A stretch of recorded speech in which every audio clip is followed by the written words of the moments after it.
প্রতিজ্ঞা সিরিয়ালের পুরো পর্বটি উপভোগ করতে এখনই একটি লাইক আর সাবস্ক্রাইব করে রাখুন। বাজারে ঘুরতে ঘুরতে হঠাৎ আমের দোকান চোখে পড়তেই ছুটি দৌড়ে যায়। সে অবিকে জিজ্ঞেস করে, আপনি কি আম খাবেন? অবি হেসে বলে, দোকানের সামনে দাঁড়িয়ে এভাবে কেউ আম খায় নাকি, বাড়িতে নিয়ে গিয়েই খাব। ঠিক তখনই দুজন ছোট্ট বাচ্চা লোভভরা চোখে তাকিয়ে থাকে।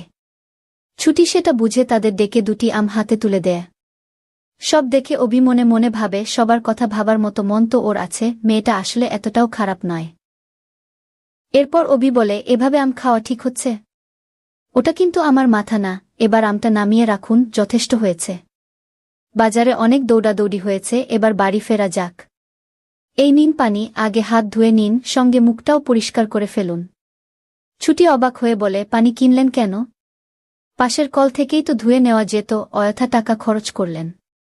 তখন অবি মুচকি হেসে বলে, আপনি এত লাফালাফি করেন কেন? আমের গন্ধ আর মাছের গন্ধে গাড়িটা শেষ পর্যন্ত পুরো দুর্গন্ধে ভরে যাবে।